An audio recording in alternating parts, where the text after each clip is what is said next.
Miliarder pura-pura pergi keluar kota, tapi apa yang ia saksikan antara asisten rumah tangga dan ibunya yang mengidap Alzheimer. Penerbangan ke Singapura berangkat 3 jam lagi. Aku tidak mau ada kesalahan. Raka mengancingkan jas gelapnya di depan cermin besar di lobi rumah. Ia tidak melirik ibunya saat berkata demikian. Ia juga tidak melirik Sari, asisten rumah tangga muda berseragam biru muda, yang berdiri diam beberapa langkah dari kursi roda yang kosong. Villa mewah di Jakarta itu adalah monumen kesuksesan Raka. Dinding putih, kaca anti-peluru, keheningan mutlak, sebuah benteng steril yang dirancang untuk mengendalikan segalanya, terutama penyakit yang menggerogoti pikiran Butini.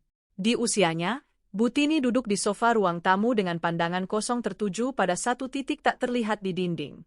Ia mengenakan blus kuning pucat yang disetrika dengan sempurna. Raka membayar puluhan juta rupiah setiap minggu kepada tim 3 spesialis, seorang dokter spesialis saraf dan seorang ahli gizi pribadi, agar ibunya hidup tepat seperti itu. Bersih, terjaga obatnya, tenang, dan aman. Dokter Wahyu akan datang pukul 5 untuk mengukur tekanan darahnya, lanjut Raka sambil merapikan jam di pergelangan tangannya. Jadwal diet ada di papan tulis dapur. Bubur sayur tanpa garam pukul 1 siang, suplemen cair pukul 4.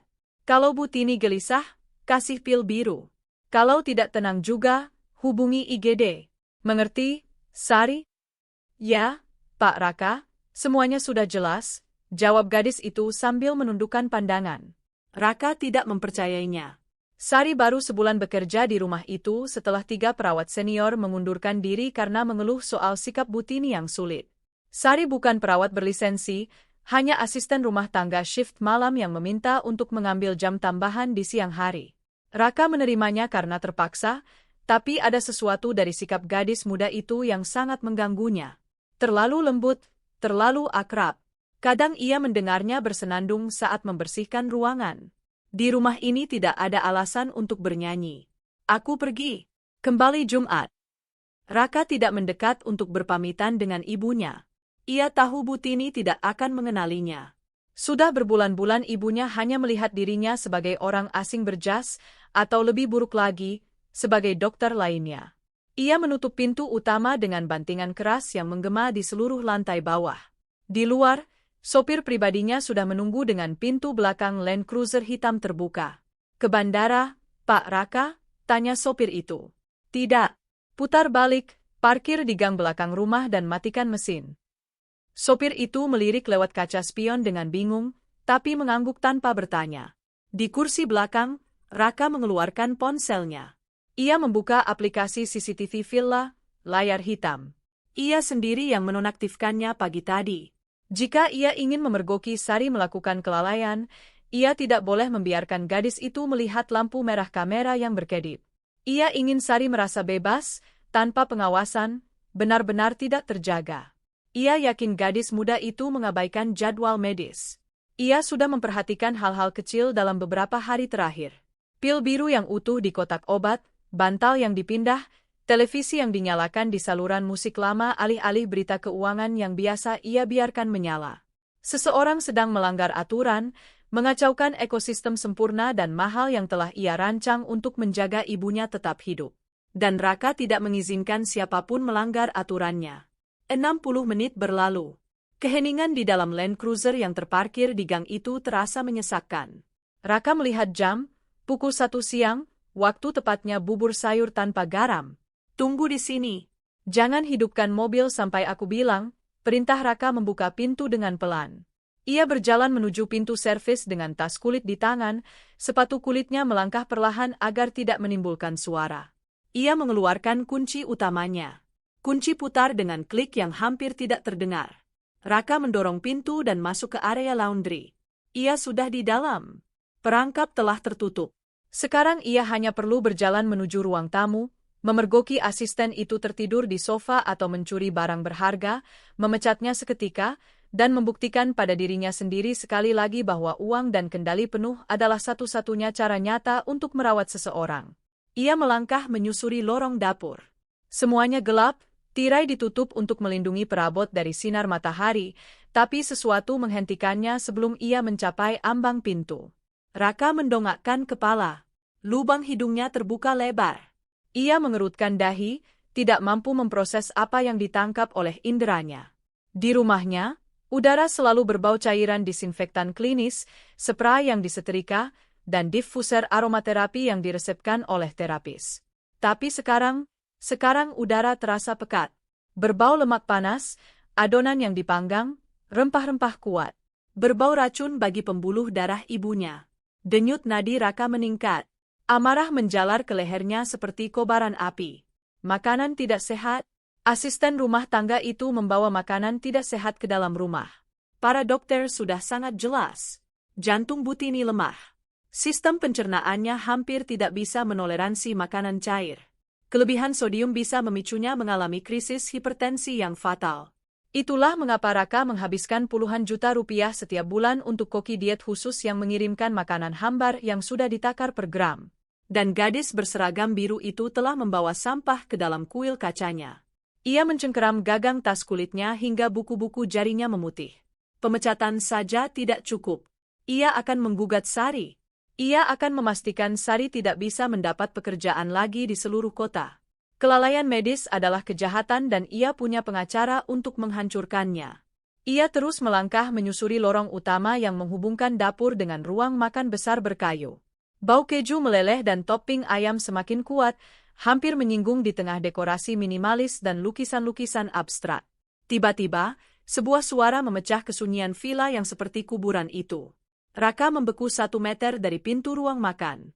Ia menahan napas. Itu adalah suara, tapi bukan suara Sari yang meminta maaf atau sedang menelepon.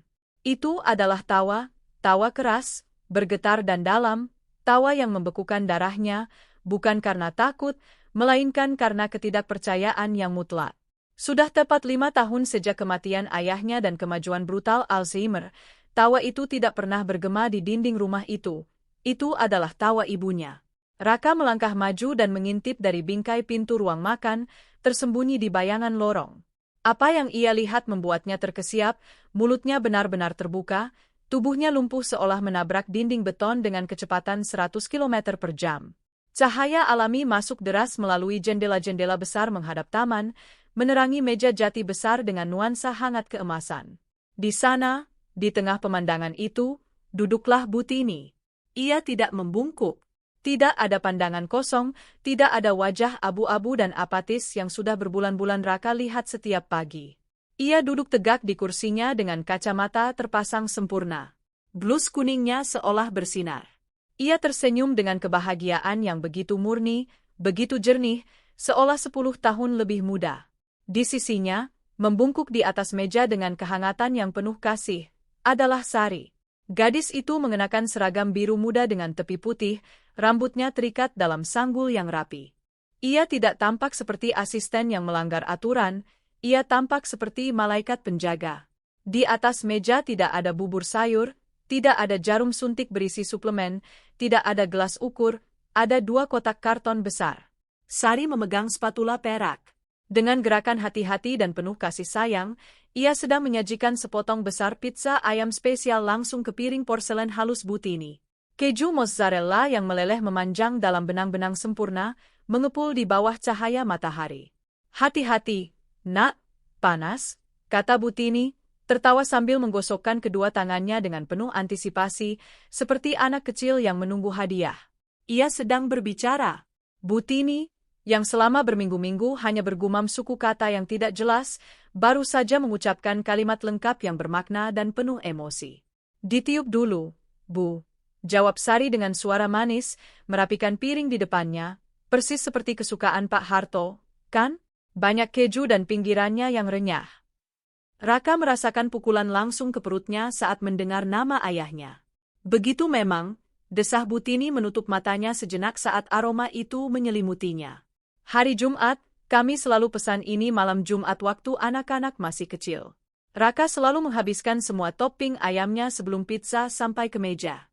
Betapa nakalnya anakku itu. Sang miliarder mundur setengah langkah ke dalam kegelapan lorong, merasakan dadanya sesak. Ia menjatuhkan tas kulitnya.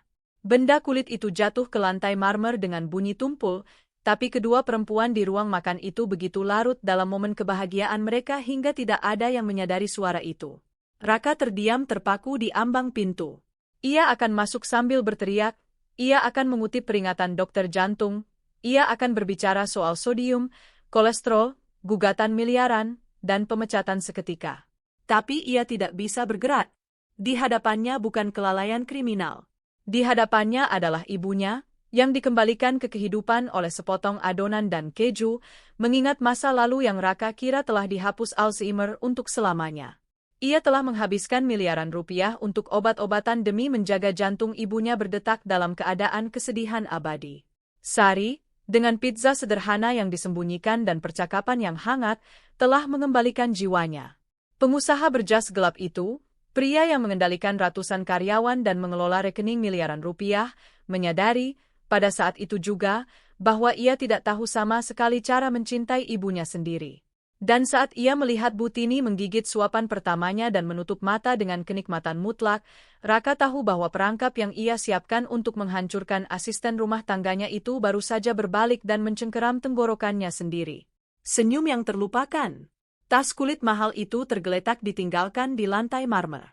Raka, pria yang tidak ragu melikuidasi seluruh perusahaan dengan satu tanda tangan, negosiator berhati baja yang tidak pernah menunjukkan kelemahan dalam rapat direksi, berdiri benar-benar lumpuh di depan bingkai pintu ruang makannya sendiri.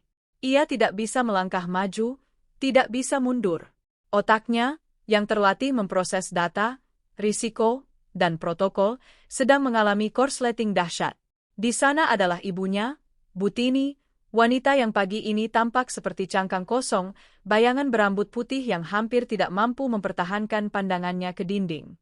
Wanita yang sama yang oleh Dr. Wahyu, dengan tarif luar biasa mahal, telah didiagnosis mengalami kemunduran kognitif irreversibel dan permusuhan berat. Tapi wanita yang Raka lihat sekarang, dimandikan cahaya keemasan dari jendela besar, bukanlah bayangan. Ia hidup, luar biasa hidup. Tangannya, yang biasanya gemetar saat memegang gelas plastik steril berisi suplemen vitamin, kini memegang dengan teguh tepi potongan pizza. Keju yang meleleh sedikit mengotori jarinya, tapi ia tidak peduli. Ia mengunyah dengan vitalitas yang menakjubkan, menikmati setiap suapan seolah itu adalah hidangan paling nikmat di dunia, menutup mata dengan ekspresi kenikmatan mutlak yang menghapus 10 tahun kerutan dari wajahnya. Enak sekali, nak, enak sekali. Gumam Butini dengan mulut setengah penuh, melepaskan tawa kecil yang nakal yang menancapkan sebatang pasak tak terlihat di dada Raka. Sudah bertahun-tahun ia tidak mendengar tawa itu. Sejak penyakit Alzheimer mulai mencuri kata-kata, kenangan, dan martabat, Butini telah menjadi pasien abadi. Raka, dalam keputusasaannya untuk tidak kehilangannya, telah mengubah rumah menjadi rumah sakit mewah. Ia telah mengusir garam, gula, lemak, musik keras, kunjungan tak terduga, dan apapun yang bisa mengganggu sistem sarafnya yang rapuh. Ia telah membangun kandang kaca yang sempurna, dan kini seorang asisten rumah tangga bergaji UMR baru saja menghancurkan kandang itu dengan satu kotak karton berlemak. Sari, yang duduk di sisinya, mengambil selembar tisu kertas biasa, bukan handuk steril anti alergi yang diminta para dokter, dan dengan lembut menyeka sudut bibir sang nenek. Makan pelan-pelan, Butini. Masih banyak untuk kita berdua. Tidak ada yang akan menyuruh kita terburu-buru hari ini, kata Sari dengan suara yang begitu lembut dan hangat hingga kontrasnya begitu tajam dengan perintah-perintah dingin dan terhitung yang biasa Raka berikan di rumah yang sama. Sang pengusaha merasakan darahnya mendidih, tapi bukan lagi karena amarah, melainkan karena rasa malu yang dalam, korosif, dan menghancurkan. Dalam pikirannya, peringatan tim medis bergema seperti sirena anti-udara. Sodium akan meningkatkan tekanan darahnya, Pak Raka. Lemak jenuh adalah risiko serangan jantung yang segera. Ia harus menjaga pola makan yang lunak, ketat, tanpa variasi. Kalau ia gelisah, berikan pil biru. Raka telah mengikuti instruksi-instruksi itu dengan ketaatan seperti ibadah. Ia percaya bahwa dengan membayar para spesialis terbaik dan membeli obat-obatan termahal yang diimpor dari Eropa, ia menjadi anak terbaik di dunia. Ia percaya uangnya adalah perisai yang tak terkalahkan dari kematian. Tapi saat melihat ibunya tersenyum, saat melihat kilap basah dan jernih di mata coklatnya saat memandang Sari, Raka memahami kebenaran yang brutal dan menakutkan. Ia tidak menyelamatkannya, ia sedang membunuhnya dengan kesedihan. Bubur sayur tanpa garam itu tidak memperpanjang hidupnya, hanya memperpanjang penderitaannya. Pil biru yang membuatnya tersedasi sepanjang hari bukan untuk kesejahteraan Butini, melainkan untuk kenyamanan para perawat yang tidak mau berurusan dengan frustrasinya. Sari menuangkan sedikit air segar ke dalam gelas kristal biasa. Butini meminumnya dengan senang, lalu melepaskan helaan napas panjang sambil menyandarkan punggungnya ke sandaran kursi. Ia tampak rileks, tampak damai. Raka bersandar ke dinding dingin lorong yang tersembunyi dalam bayangan. Simpul di tenggorokannya begitu besar hingga hampir tidak membiarkannya bernapas. Ia hampir menyaksikan sesuatu yang akan benar-benar menghancurkan lapisan baja yang telah ia bangun di sekelilingnya selama bertahun-tahun. Suasana di ruang makan akan segera berubah, dan sang miliarder pengusaha itu benar-benar tidak berdaya menghadapi apa yang akan datang. Dialog yang menghancurkan sang pengusaha. Matahari sore mulai turun, memanjangkan bayangan di ruang makan jati yang besar. Butini meletakkan sisa pinggiran pizza di piring porselennya. Ia menghela napas dalam-dalam dengan senyum tenang di wajahnya. Sari mulai memunguti tisu-tisu bekas dengan gerakan lambat dan tenang, tanpa mengusik ketenangan momen itu. "Syukurlah kamu datang hari ini," bisik Butini tiba-tiba. Suaranya tidak lagi sekuat tadi. Kini terdengar rapuh, jauh, syarat dengan nostalgia yang berat. Sari berhenti, meletakkan tisu di atas meja, dan menatap mata sang nenek. "Aku senang sekali berada di sini bersama ibu," jawab sang perawat muda, mempertahankan nada yang lembut dan menenangkan. Butini mengangkat tangan yang gemetar. Jari-jarinya, bertanda bercak usia dan bekas infus, mencari tangan Sari di atas taplak meja. Gadis itu tidak menjauh, sebaliknya, ia menyelimuti tangan sang nenek di antara kedua tangannya, memberikan kehangatan. Keheningan di rumah itu mutlak. Raka, yang bersembunyi beberapa meter jauhnya di lorong gelap, mengepalkan tinjunya ke dinding. Denyut nadinya berdentum di pelipisnya dengan kekuatan yang menyakitkan. "Aku takut kamu tidak akan datang," lanjut Butini, dan tiba-tiba matanya dipenuhi air mata. Bukan air mata karena rasa sakit fisik, melainkan dari luka jiwa yang tidak berhasil dihapus Alzheimer. "Aku tahu hari ini hari liburmu dari kuliah, tapi aku takut kamu lebih memilih pergi dengan teman-temanmu daripada datang menjenguk nenek tua yang membosankan ini." Sari menelan ludah. Punggungnya mengencang tanpa terasa. Raka, dari kegelapan, mengerutkan dahi dengan bingung. "Kuliah?" Sari tidak kuliah. Ia baru saja lulus SMA negeri sebelum mulai bekerja membersihkan kantor dan rumah-rumah orang. "Aku tidak akan pernah terlalu sibuk untukmu," kata Sari, suaranya bergetar hanya sepersekian detik sebelum kembali stabil. Butini mencengkeram tangan gadis itu lebih erat. Sebutir air mata mengalir di pipinya yang keriput, berkilau di bawah cahaya emas matahari. "Aku sangat merindukanmu, Dewi." Nama itu jatuh di ruang makan seperti bom berbobot ribuan ton. Di lorong, Raka berhenti bernapas. Lututnya goyah. Ia harus menopang seluruh beratnya ke dinding marmer agar tidak ambruk ke lantai. Ia membawa kedua tangannya ke mulut untuk menahan teriakan kesakitan murni yang mengancam akan merobek tenggorokannya. Dewi. Dewi adalah adik perempuannya. Ia meninggal dalam kecelakaan lalu lintas 22 tahun lalu, ketika baru saja menjadi mahasiswi.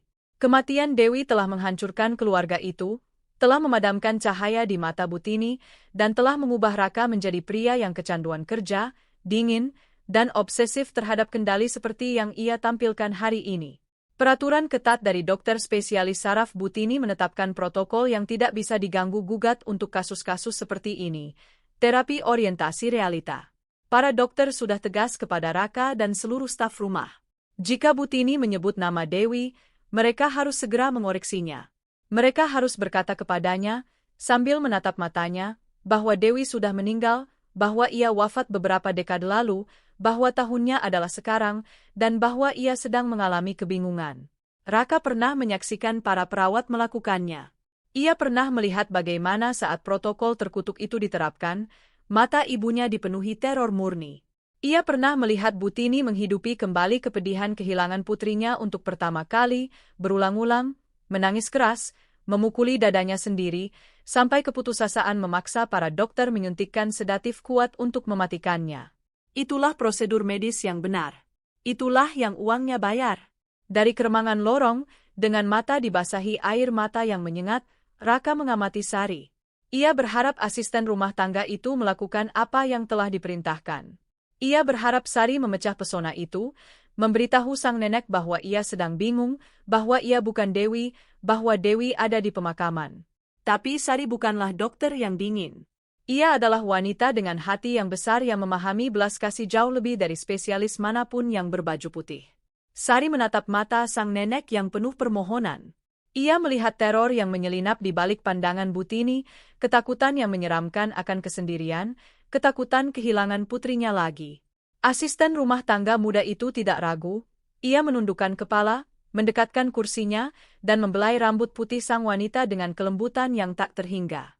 "Aku juga sangat merindukanmu, Bu," kata Sari, dengan suara pecah oleh emosi, menerima peran itu, mengorbankan kebenaran klinis untuk melindungi hati sang nenek yang hancur. "Aku sudah di sini, aku tidak akan pergi kemana-mana." Butini menutup matanya dan melepaskan isak lega yang monumental. Ia membawa tangan Sari ke wajahnya dan menciumnya. "Oh, anakku yang cantik, anakku yang berharga." Butini menangis sambil tersenyum di antara air mata, melepaskan bertahun-tahun kecemasan yang tertahan. "Janjikan padaku kamu tidak akan pergi. Janjikan kamu akan tinggal untuk makan malam. Ayahmu akan segera pulang dari kerja, dan kakakmu juga." Saat menyebut Raka, suara Butini berubah. Suaranya menjadi lebih berat, syarat dengan kekhawatiran mendalam yang memotong udara. "Raka terlalu banyak bekerja, Dewi," bisik Butini menatap Sari dengan penuh intensitas, seolah sedang mempercayakan rahasia terbesarnya. "Dia mengira aku tidak menyadarinya. Dia pikir karena aku sakit aku tidak melihat segalanya, tapi aku melihatnya. Aku melihatnya sangat lelah, sangat kesepian. Hatinya tertutup dengan kunci, sama seperti ayahnya. Pedih hatiku melihatnya begitu. Ia membeli semua obat-obatan ini, mendatangkan semua orang asing ini ke rumah karena ia sangat takut ditinggal sendiri. Ia pikir uang bisa membelikannya waktu, tapi uang tidak bisa memeluk. Nak. Uang tidak bisa mengucapkan selamat pagi." Di kegelapan lorong, tembok besi yang Raka bangun selama 20 tahun runtuh sepenuhnya. Air mata yang tidak pernah ia biarkan siapapun melihat, air mata yang tidak ia tumpahkan bahkan di pemakaman ayahnya, mulai mengalir di wajahnya tanpa kendali. Ia menggigit bibir bawahnya dengan keras hingga merasakan rasa logam darah, berusaha keras menahan isak yang mengguncang dadanya. Di sanalah ia, sang miliarder besar, sang jenius bisnis yang percaya dunia ada di telapak tangannya. Bersembunyi seperti pencuri di rumahnya sendiri, mendengarkan bagaimana ibunya, dengan otak yang diluluhlantakkan oleh Alzheimer, memahami kesengsaraannya dan kesepiannya jauh lebih baik dari yang pernah ia pahami sendiri. Butini tidak gila, Butini terjebak, dan dialah penjaranya. "Ia punya hati yang baik, Bu," jawab Sari, menyeka air matanya sendiri dengan punggung tangannya yang bebas, membela pria yang sama yang telah memperlakukannya dengan penghinaan yang membekukan pagi itu. Raka mencintainya, hanya saja kadang orang melupakan cara menunjukkannya. Kadang rasa takut membuat kita bertindak bukan seperti diri kita. "Aku tahu, Dewi, aku tahu," desah Butini menutup matanya dengan berat, tiba-tiba kelelahan oleh luapan emosi itu. Efek Alzheimer kembali mengaburkan pikirannya seperti ombak yang surut. "Bantu dia, Nak. Jangan biarkan dia sendiri. Janjikan padaku." "Aku janji, Bu. Aku janji," bisik Sari sambil mencium kening sang nenek. Raka tidak tahan lagi. Rasa sakit di dadanya terasa fisik, tekanan yang tak tertahankan yang mengancam akan mencekiknya. Ia ingin berlari masuk ke ruang makan. Ingin berlutut di depan kursi roda, memeluk ibunya, meminta maaf atas tahun-tahun kekedinginan, atas pil-pil penenang, atas memperlakukannya seperti pasien daripada seperti seorang ibu. Ia ingin berterima kasih kepada asisten rumah tangga muda itu karena telah memberikan Butini momen kedamaian yang paling indah dalam hampir setengah dekade. Ia menyeka air matanya dengan lengan jasnya yang sangat mahal itu, merusak kain sutra. Ia mengambil satu tarikan napas yang gemetar untuk menstabilkan dirinya. Ia akan keluar dari bayangan, ia akan mengubah segalanya. Ia akan memecat para dokter dan merekrut Sari sebagai karyawan tetap penuh waktu. Ia akan menjadi anak yang sesungguhnya. Namun takdir dan harga diri yang terluka punya cara kejam untuk memanifestasikan diri ketika seseorang telah terlalu lama hidup dalam kegelapan. Saat melangkah maju, bertekad memasuki ruang makan yang disinari cahaya matahari, kaki kanan Raka secara tidak sengaja menabrak tas kulit yang ia jatuhkan beberapa menit sebelumnya. Dentuman gesper logam berat menghantam lantai marmer bergema ke seluruh penjuru rumah seperti letusan senjata. Di ruang makan, keajaiban itu hancur berkeping-keping dalam sepersekian detik. Sari melepaskan tangan Butini dan melompat berdiri, pucat seperti kertas. Jantungnya berdegup liar di dadanya. Ia mengenal suara itu. Ia tahu ada seseorang di lorong. Ia tahu ia telah ketahuan melanggar semua dan setiap aturan yang ada di rumah ini. Butini membuka matanya tiba-tiba, terkejut oleh suara mendadak itu, kebingungan kembali menguasai wajahnya. Kabut Alzheimer jatuh menimpanya sekaligus. Kedamaian itu menguap. Wajah Dewi lenyap dari benaknya dan di hadapannya hanya tersisa seorang gadis muda yang ketakutan berseragam biru. Raka terpaku di ambang pintu, wajahnya masih merah karena menangis, matanya terpaku pada bencana yang akan segera terjadi. Kesempatan untuk menebus diri telah tertutup seketika dan kini konfrontasi yang telah ia rencanakan dengan matang akan segera meledak dengan cara yang paling buruk. Konfrontasi yang tak kenal ampun. Gema gesper logam berat yang menghantam lantai marmer itu menghancurkan suasana ruang makan seperti palu godam menghantam cermin kristal. Dalam sepersekian detik, gelembung hangat kenangan dan kasih sayang yang Sari bangun untuk Butini meledak sepenuhnya. Sang perawat muda, dengan wajah yang tiba-tiba pucat pasi, melompat berdiri. Kepanikan mencekik tenggorokannya. Saat berbalik ke arah lorong yang gelap dan melihat sosok Raka yang imposan terpotong di ambang pintu, tangannya bergetar dengan begitu keras hingga piring porselen yang ia pegang tergelincir dari jari-jarinya. Piring itu hancur berkeping-keping ke lantai dengan bunyi yang memekakkan telinga. Sisa pizza dan keju berhamburan di atas lantai kayu ruang makan yang bersih. Butini melepaskan teriakan tertahan, suara mendadak itu, ketegangan listrik yang baru saja menyerbu ruangan, dan ekspresi ketakutan sang asisten bertindak seperti racun yang mematikan bagi otak sang nenek yang rapuh. Kabut Alzheimer, yang secara ajaib telah menghilang selama 20 menit terakhir, jatuh menimpanya sekaligus dengan kekuatan yang brutal. Mata Butini mulai bergerak kalap ke seluruh penjuru ruangan. Ia tidak lagi melihat Dewi, putrinya yang hilang. Ia tidak lagi mengingat suaminya maupun malam Jumat pizza. Napasnya menjadi gelisah. Di hadapannya hanya ada gadis asing yang gemetar ketakutan dan seorang pria berjas gelap dengan wajah yang hancur yang melangkah maju ke arah mereka seperti badai. Raka melewati ambang pintu dan masuk ke cahaya ruang makan. Beberapa detik sebelumnya, di kegelapan lorong, ia adalah seorang putra yang hancur, menangis air mata penyesalan. Namun begitu ketahuan, begitu melihat kerentanan yang terungkap di wajah sang asisten, mekanisme pertahanan Raka yang paling tua dan paling destruktif aktif secara otomatis. Harga dirinya yang baja tidak tahan merasa lemah. Ia tidak bisa membiarkan asisten rumah tangga shift malam itu melihatnya dengan mata merah dan jiwa yang hancur.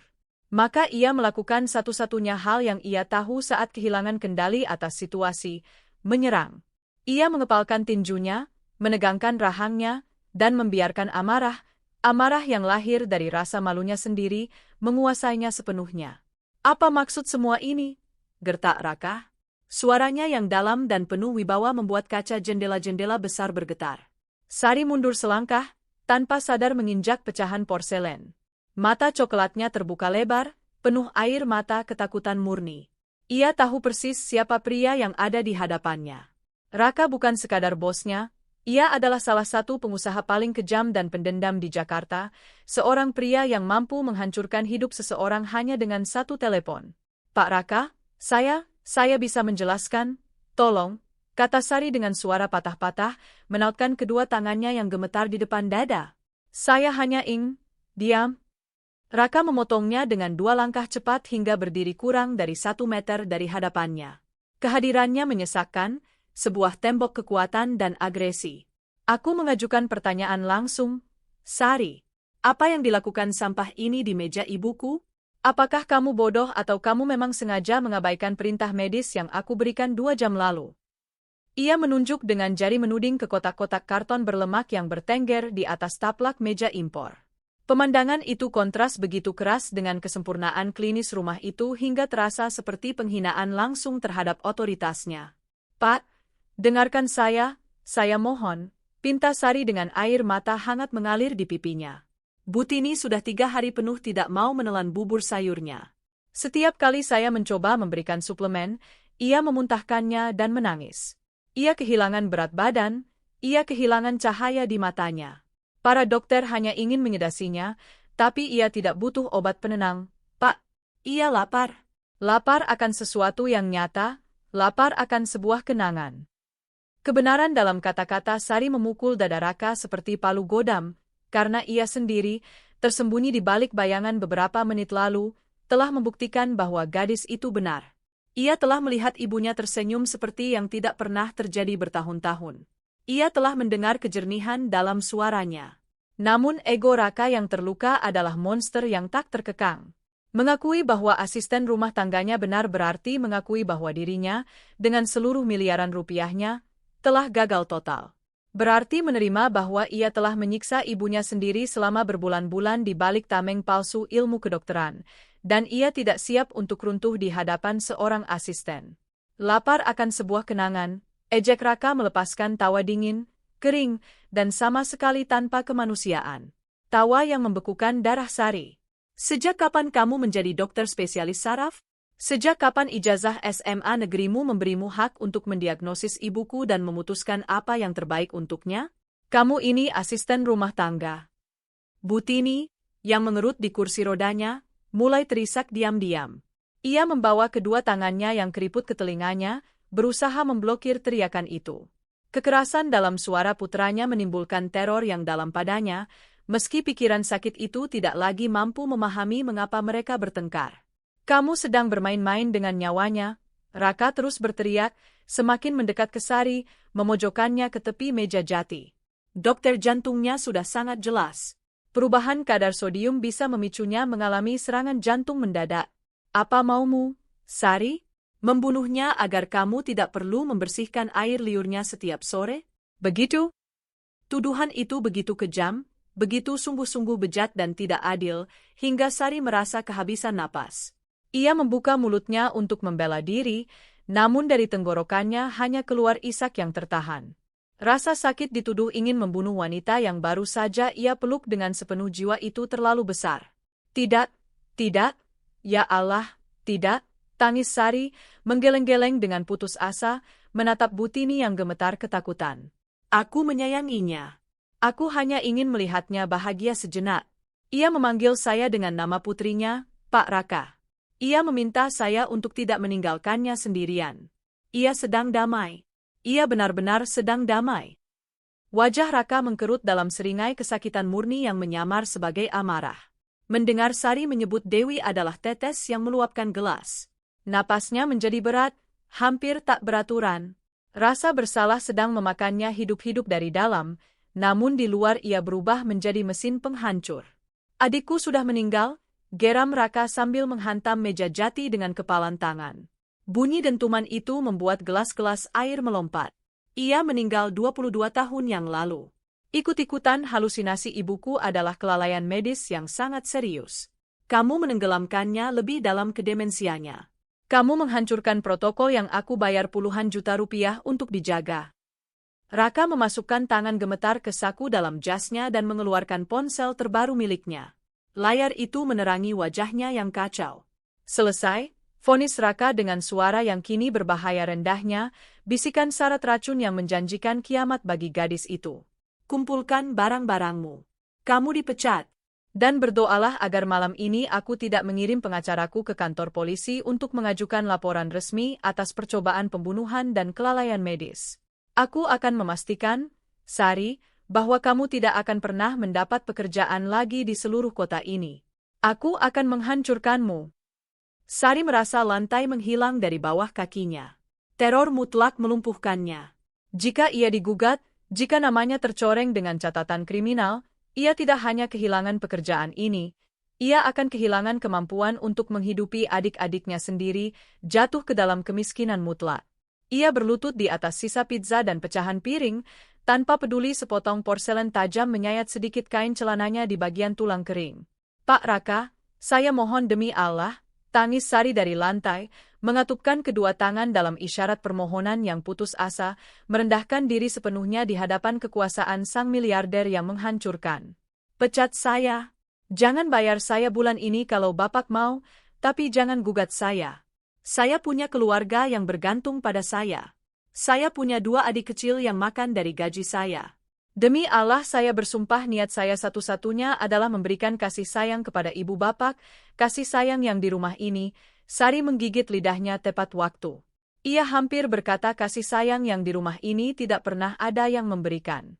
Namun Raka memahami dengan sempurna kalimat yang tidak selesai itu, dan matanya memerah. Ia akan kembali meninggikan suaranya. Ia akan menghancurkan Sari dengan ancaman terburuk yang bisa dirumuskan oleh pikirannya yang brilian dan bengis itu. Namun kemudian terjadilah hal yang mustahil. Sebuah perisai kristal, suara logam yang melengking memotong ketegangan ruang makan. Itu adalah suara roda kursi Butini yang bergeser dengan kasar di lantai kayu. Raka berhenti mendadak dengan ponsel masih di tangannya. Ia menunduk dengan bingung. Sari pun berhenti menangis untuk sepersekian detik, mengangkat wajahnya yang basah oleh air mata. Butini, wanita rapuh yang tersedasi hingga setengah sadar, yang didiagnosis mengalami kelemahan otot parah yang menghalanginya berjalan lebih dari 2 meter tanpa bantuan, sedang mencengkeram kedua sandaran kursinya dengan kedua tangan. Buku-buku jarinya memutih karena upaya luar biasa yang ia lakukan.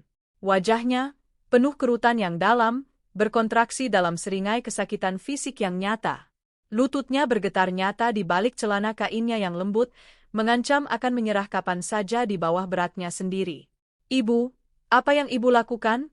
gumam Raka yang tiba-tiba waspada, sejenak melupakan perannya sebagai algojo. "Tidak, jangan berdiri, ibu akan jatuh," dokter bilang, namun Butini tidak mendengarkannya. Atau mungkin ia mendengar, tapi memutuskan bahwa suara pria berjas gelap itu tidak punya otoritas apapun atasnya. Dengan erangan teredam dari upaya keras, mengabaikan bunyi sendi-sendinya yang berkarat karena dipaksakan tidak bergerak dan obat-obatan, Butini berdiri. Tubuhnya bergoyang berbahaya ke depan. Raka menjatuhkan ponselnya, yang jatuh ke lantai dengan bunyi tumpul, dan bergerak hendak berlari menyangga ibunya, ketakutan setengah mati kalau ibunya sampai patah tulang pinggul. "Jangan pegang aku!" teriakan Butini bagaikan cambukan. Bukan gumaman yang membingungkan. Bukan rintihan seorang penderita Alzheimer. Itu adalah suara teguh, berwibawa, dan protektif dari sang matriarch yang dulu pernah ia miliki, menerobos dengan paksa melalui kabut tebal otaknya yang hancur. Raka membeku di tengah jalan dengan tangan terentang di udara, matanya terbeliak oleh dampaknya. Butini bernapas dengan susah payah. Dadanya naik turun dengan cepat, namun ia tidak kembali duduk. Dengan langkah-langkah pendek, terseret, dan penuh penderitaan, menyiasati pecahan porselen yang berserakan, ia berjalan perlahan hingga menempatkan dirinya tepat di antara sang pengusaha yang marah dan asisten muda yang masih berlutut di lantai. Butini, dengan blus kuning pucatnya dan bahu yang membungkuk, berdiri tegak di hadapan putranya yang miliarder. Ia adalah perisai manusia, perisai kristal yang rapuh, gemetar, dan sakral yang siap hancur sebelum membiarkan siapapun menyakiti gadis yang telah mengembalikan hidupnya. "Butini, tidak, tolong, duduklah. Ini menyakiti ibu," mohon Sari dari lantai, mengulurkan tangan untuk menyentuh lembut pergelangan kaki sang nenek, ketakutan akan akibat upaya fisik itu. Butini mengabaikan Sari. Pandangannya, yang tidak biasa begitu tajam dan penuh api, tertancap langsung ke mata Raka. Sang miliarder merasa mengkerut di bawah beban tatapan itu. Sudah bertahun-tahun ibunya tidak menatap matanya dengan intensitas seperti itu. Bukan menatap dengan kekosongan demensia. Ia menatapnya dengan kekecewaan. "Kamu tidak akan berteriak padanya," kata Butini. Suaranya bergetar karena kekurangan udara, namun setiap kata diucapkan dengan kejernihan yang mengerikan. "Di rumah ini tidak ada yang berteriak kepada orang yang berhati baik." Raka menelan ludah, merasakan kepalan tak terlihat yang memeras kerongkongannya. "Ibu, tolong, ibu sedang bingung." Coba Raka berargumen dengan nada merendahkan yang biasa ia gunakan saat Butini mengalami krisis. "Perempuan ini menyakiti ibu. Ia melanggar aturan medis, ia memberi ibu makanan yang bisa membunuh ibu. Aku sedang berusaha melindungi ibu. Ibu harus kembali ke kursi. Ibu akan menyakiti diri sendiri. Oh? Butini memotongnya, mengangkat tangan yang gemetar dan menunjuk langsung ke dada putranya. Kamu tidak melindungiku, kamu mengurungku. Keheningan yang menyusul pernyataan itu mutlak. Seolah udara itu sendiri telah tersedot dari rumah yang besar ini. Butini mulai terengah. Kelelahan mengancam akan menumbangkannya, namun naluri keibuannya, yang dipicu oleh tangisan gadis di belakangnya, terbakar lebih kuat dari penyakit neurologis manapun. Pikirannya hancur, ia tidak tahu hari apa itu, tidak ingat apa yang ia makan untuk sarapan, dan kadang-kadang lupa bahwa putrinya Dewi sudah meninggal.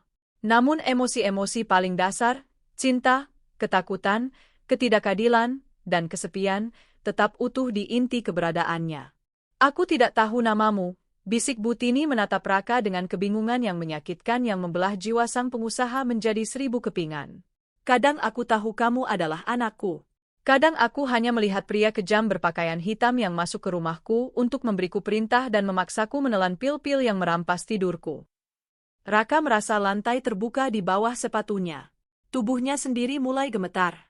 Pria yang kuat dan tak tersentuh itu sedang dihancurkan sepenuhnya oleh kata-kata rapuh ibunya yang sakit. Aku Raka, Bu. Aku anakmu. Aku melakukan semua ini untukmu. Aku membayar semuanya agar ibu bisa hidup, ucapnya dengan gugup, air mata kembali muncul di matanya, zirahnya retak tanpa bisa diperbaiki. Kalau begitu, jika kamu adalah anakku, kenapa kamu meninggalkanku begitu sendirian? Tanya Butini. Pertanyaan itu tidak mengandung kejahatan, hanya kesakitan yang polos dan mendalam. Kenapa kamu membiarkan pria-pria berbaju putih itu mengikatku ke tempat tidur saat aku takut? Kenapa kamu menyembunyikan kenangan-kenanganku? Butini berhenti sejenak untuk mencari napas, lalu menunjuk lemah ke belakang, ke arah gadis yang masih berlutut menangis diam-diam. Dia adalah satu-satunya yang menatap mataku. Lanjut sang nenek, suaranya menghancurkan pertahanan terakhir Raka. Dia satu-satunya yang tidak memperlakukanku seperti perabot rusak. Ia memberiku makan sesuatu yang rasanya seperti rumahku. Ia membuatku mengingat bahwa dulu aku pernah bahagia. Dan kamu masuk berteriak seperti monster yang ingin menghancurkannya. Butini melangkah kecil ke depan, mempersempit jarak dengan putranya, menantang seluruh kekuasaannya, seluruh uangnya, dan seluruh harga dirinya yang terluka. Dan kamu mengusir gadis baik ini ke jalanan, vonis Butini dengan mata bersinar menahan air mata.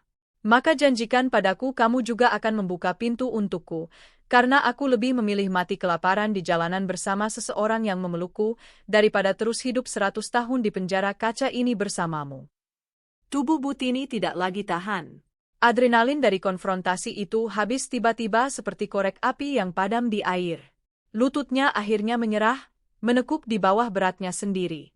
Ibu, teriak Raka bereaksi secara naluriah, melompat ke depan untuk menangkapnya sebelum kepalanya menghantam lantai marmer.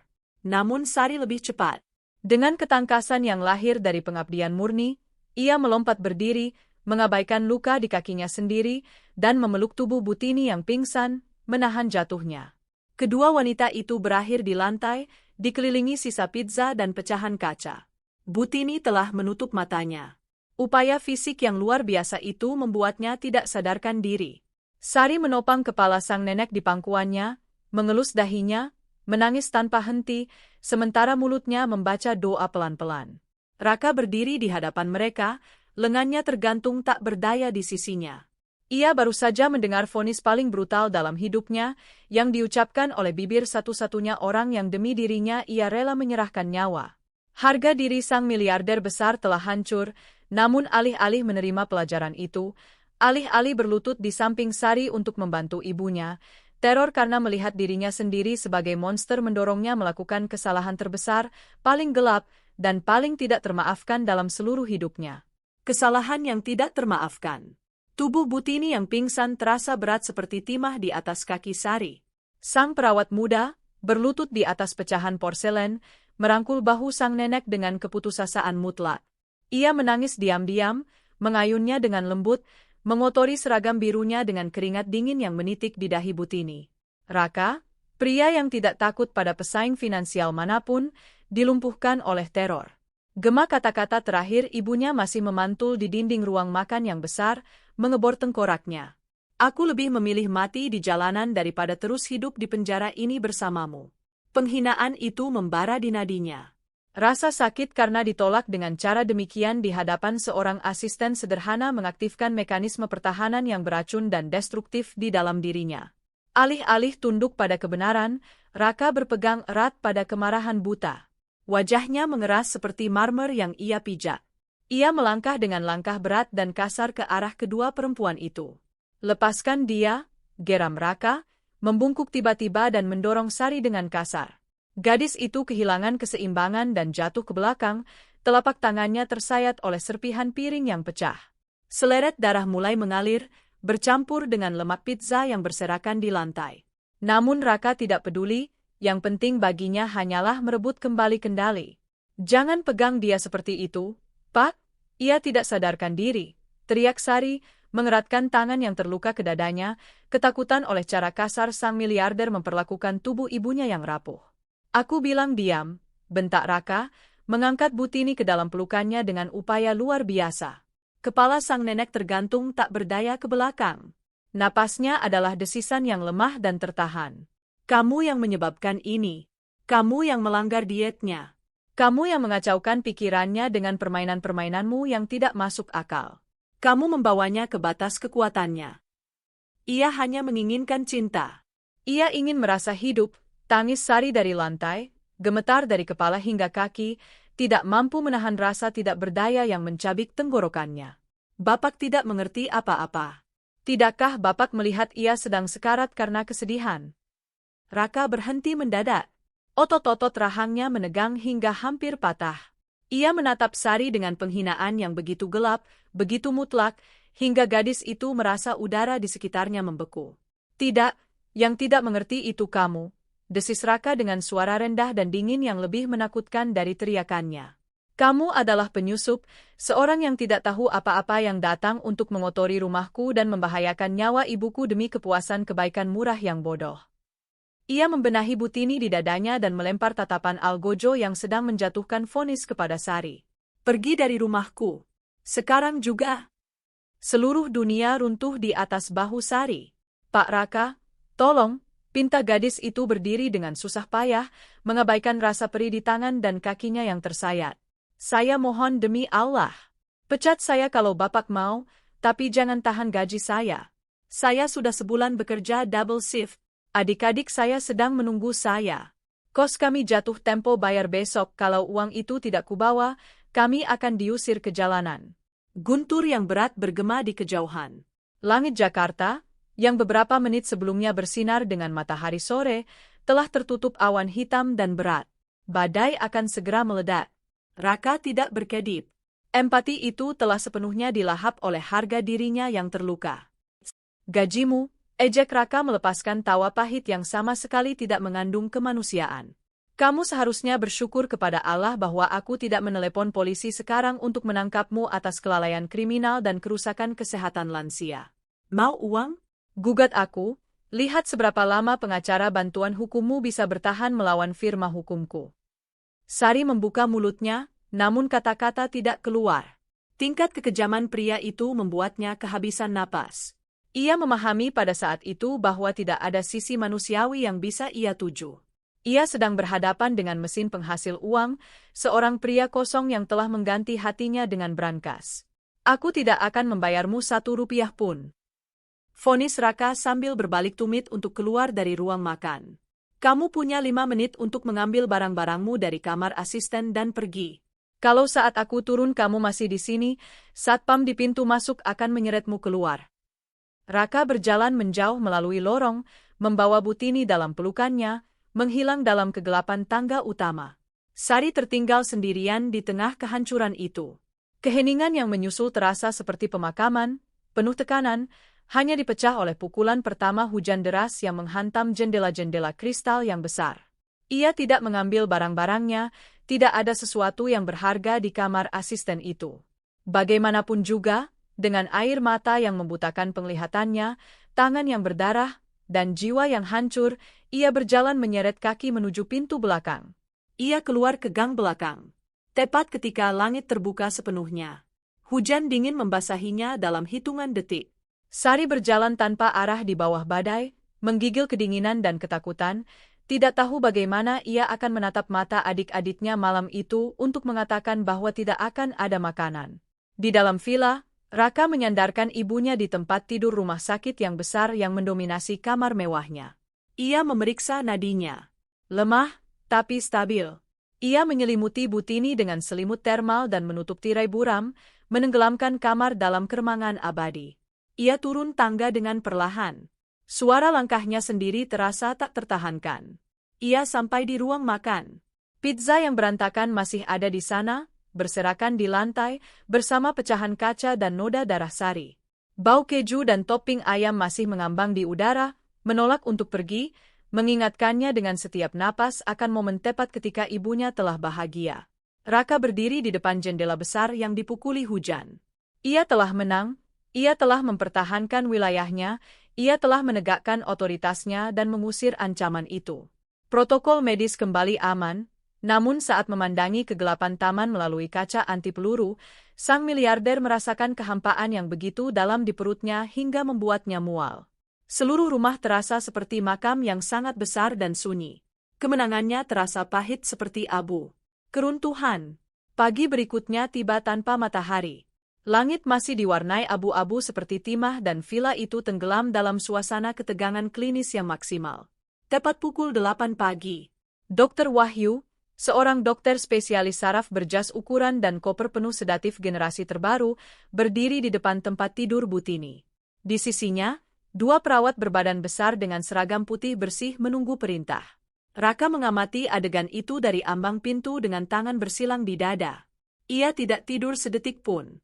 Lingkaran hitam di bawah matanya mengungkapkan perang psikologis yang telah ia jalani sepanjang malam dalam kesendirian kantornya. Tanda-tanda vitalnya terganggu, Pak Raka, lapor Dr. Wahyu sambil merapikan kacamatanya dengan dingin. Krisis kemarin meningkatkan tekanan darahnya ke tingkat yang berbahaya. Kejadian itu mendorongnya ke fase disorientasi agresif akut. Saya sudah memperingatkan Bapak. Rangsangan apapun di luar norma, perubahan apapun dari rutinitasnya yang steril, akan menyebabkan kemunduran besar dalam kondisinya. Sang dokter berbicara tentang Butini seolah ia adalah mesin yang rusak, bukan manusia. Raka menelan ludah, merasakan keengganan tiba-tiba terhadap nada monoton dan dingin itu, nada yang selama bertahun-tahun telah ia tuntut dan tepuk tangan. Di tengah kamar, di atas spray putih, Butini sedang menjalani neraka mutlak. Ia tidak katatonik seperti minggu-minggu sebelumnya, ia ketakutan. Matanya, memerah karena kepanikan, melompat dari sudut ke sudut kamar. Ia bernapas dengan terengah-engah pendek dan putus asa. Kedua tangannya mengepal begitu erat hingga kuku-kukunya menancap ke telapak tangan. Tidak mau. Menjauh dari saya, teriak Butini dengan suara serak yang pecah karena usaha itu. Salah satu perawat mencoba menyodorkan nampan logam yang berisi gelas plastik dengan bubur sayur kental dan jarum suntik berisi obat-obatan pagi. Butini, tolong, ibu harus sarapan. Buka mulutnya. Perintah sang perawat menyodorkan sendok dengan gerakan mekanis yang sama sekali tidak mengandung kehangatan. Butini melepaskan pekik keputusasaan. Dengan gerakan cepat yang tidak terduga, ia mengangkat lengannya dan menghantam nampan itu dengan sekuat tenaga. Bubur sayur hijau, gelas plastik, dan obat-obatan berterbangan ke udara, menghantam dinding berlapis sutra dan mengotori lantai yang bersih. Tidak mau racun kalian, teriak Butini, mundur hingga membentur sandaran tempat tidur, memeluk lututnya sendiri, gemetar seperti daun di tengah badai. Aku mau anakku, aku mau Dewi. Bawa anakku. Nama itu memotong udara kamar. Raka merasa jarum es menusuk jantungnya. Dewi tidak ada di sini, Butini. Ibu tahu Dewi sudah meninggal, kata Dr. Wahyu menerapkan terapi orientasi realita yang kejam itu dengan kewajaran yang sama seperti saat memberitahu pukul berapa. Akibatnya menghancurkan. Butini membawa kedua tangannya ke kepalanya, menarik-narik rambutnya yang putih, dan melepaskan teriakan yang mengoyak, sebuah ratapan primitif penuh penderitaan yang membekukan darah semua orang di kamar itu. Menghidupkan kembali kematian putrinya sekali lagi dalam keadaan rentan mutlak itu menghancurkannya sepenuhnya. Tidak, bohong. Ia ada di sini kemarin. Ia memberiku makan. Ia memelukku, tangis Butini tanpa henti, wajahnya basah oleh air mata, dengan kalap mencari di antara bayangan-bayangan kamar sosok gadis berseragam biru itu. Dewi, kamu berjanji tidak akan pergi. Jangan tinggalkan aku sendirian bersama monster-monster ini. Raka bersandar ke bingkai pintu. Kakinya goyah. Pemandangan ibunya memohon kehadiran Sari adalah siksaan yang tak tertahankan. Jangan tinggalkan aku sendirian bersama monster-monster ini, ia berkata. Dan Raka tahu dengan sempurna bahwa dialah pemimpin monster-monster itu. Pegang dia, perintah Dr. Wahyu dengan suara datar, kehilangan kesabaran. Ia membuka koper kulit hitamnya dan mengeluarkan jarum suntik yang sudah terisi cairan bening. Agitasi sarafnya semakin meningkat. Saya akan memberikan halopridol 5 mg. Ini akan membuatnya tersedasi selama 14 jam ke depan. Kedua perawat berbadan besar itu melangkah maju ke tempat tidur tanpa ragu. Masing-masing mencengkeram satu lengan Butini. Sang nenek berjuang dengan kekuatan keputusasaan. Lepaskan, kalian menyakitiku. Raka, nak, tolong ibu. Teriak Butini mencari mata putranya di ambang pintu, memohon pertolongan untuk pertama kalinya dalam bertahun-tahun. Raka memandangi adegan itu seperti dalam slow motion. Ia melihat tangan-tangan kasar perawat mencengkeram lengan bawah ibunya yang rapuh, meninggalkan bekas merah di kulitnya yang seperti kertas. Ia melihat jarum tajam di tangan Dr. Wahyu, berkilau di bawah lampu neon klinik, siap untuk mematikan otak wanita yang telah memberinya kehidupan. Dan tiba-tiba, seperti kilat, bayangan sore sebelumnya melintas di benaknya. Ia melihat tangan Sari, lembut dan hangat, menggenggam tangan Butini yang gemetar. Ia melihat senyum sang perawat muda, ia melihat sepotong pizza yang mengepul. Ia mendengar tawa Butini yang bergetar. Ia mengingat suara manis Sari yang berkata, "Aku tidak akan pernah terlalu sibuk untukmu." Sari telah memberikan kehidupan. Dr. Wahyu akan segera menyuntikkan kematian dalam kehidupan. Dr. Wahyu mengangkat jarum suntik, mencabut tutup pelindung jarum dengan giginya, dan mendekati bahu Butini yang terbuka dan meronta-ronta ketakutan. Ini akan cepat, Butini. Berhenti melawan, gumam sang dokter. Namun jarum itu tidak pernah menyentuh kulit. Sebuah tangan yang kokoh, kasar, dan gemetar oleh kemarahan murni mencengkeram pergelangan Dr. Wahyu di udara, menghentikannya seketika. Sang dokter menoleh dengan terkejut. Para perawat membeku. Itu adalah Raka, sang pengusaha memiliki mata yang memerah, urat di lehernya menonjol oleh ketegangan, dan wajahnya terdistorsi oleh kemarahan protektif yang belum pernah ia rasakan sebelumnya. "Lepaskan dia sekarang juga," kata Raka. Suaranya bukan teriakan, melainkan geraman rendah, gutural, syarat ancaman maut yang begitu nyata hingga Dr. Wahyu melepaskan jarum suntik itu secara naluriah. Jarum suntik itu jatuh ke lantai dan menggelinding ke bawah tempat tidur. "Aku bilang lepaskan dia," geram Raka, mendorong kedua perawat dengan kasar, memaksa mereka mundur terhuyung-huyung. Butini, yang dibebaskan, meringkuk di tengah tempat tidur, menangis ketakutan, memeluk dirinya sendiri. "Pak Raka, apa yang Bapak lakukan?" Protes Dr. Wahyu menggosok pergelangan tangannya yang kesakitan, marah karena tidak dihormati. Protokol mengharuskan sedasi segera untuk kondisi agresif. Ini demi kebaikannya sendiri. Raka memandanginya dari atas ke bawah dengan rasa jijik yang tak terhingga. Untuk pertama kalinya dalam bertahun-tahun ia melihat realita tanpa filter harga diri miliardernya, kesterilan, kekejaman, dan kesia-siaan dari semua yang telah ia beli. "Pergi, ludah Raka. Ambil jarum-jarummu yang terkutuk itu, bubur sayurmu yang tidak berasa, dan diagnosis-diagnosismu yang menyedihkan itu, dan pergi dari rumahku. Kalian semua dipecat." "Ini gila," teriak Dr. Wahyu, mengambil kopernya dengan tersinggung. "Tanpa perawatan ahli kami, ibu bapak tidak akan bertahan sebulan. Dengan perawatan ahli kalian, ibuku sudah mati selama 5 tahun, jawab Raka dengan kedinginan yang tajam yang tidak memberi ruang untuk bantahan. "Keluar dari sini. Kalau kalian tidak ada di luar dalam 3 menit, aku panggil satpam untuk mengeluarkan kalian dengan paksa." Sang dokter dan para perawat tidak menunggu peringatan kedua. Mereka keluar dari kamar dengan terburu-buru, bergumam tidak senang. Bunyi bantingan pintu bergema di kamar, diikuti oleh keheningan yang berat dan tegang. Raka tinggal sendirian bersama ibunya. Butini masih menangis di tempat tidur, gemetar tak terkendali, berbisik nama Dewi berulang kali di antara isak-isak yang pecah. Sang pengusaha, pria yang percaya bisa membeli ketenangan dengan cek bernilai miliaran rupiah, jatuh berlutut di samping tempat tidur. Beban rasa bersalah yang menghancurkan tulang-tulangnya. Ia mencoba menyentuh tangan ibunya, namun Butini mengkerut, menghindari sentuhannya, memandangnya dengan teror yang dalam yang menyakiti Raka lebih dari tikaman belati. Ia tidak bisa menenangkannya. Ia tidak tahu caranya. Ia hanyalah Algojo yang menyesal, namun kerusakan sudah terjadi. Ia memandangi lantai di mana bubur sayur hijau mengotori dinding dan jarum suntik tergeletak ditinggalkan. Ia mengingat pandangan teror sari malam sebelumnya di bawah badai. Ia mengingat kata-kata permohonannya. Adik-adikku sedang menunggu aku. Kalau uang itu tidak kubawa, kami akan diusir ke jalanan. Ia telah menghancurkan satu-satunya orang yang mampu menyelamatkan ibunya. Ia sendiri yang membuang ke tempat sampah mukjizat yang selama ini ia cari.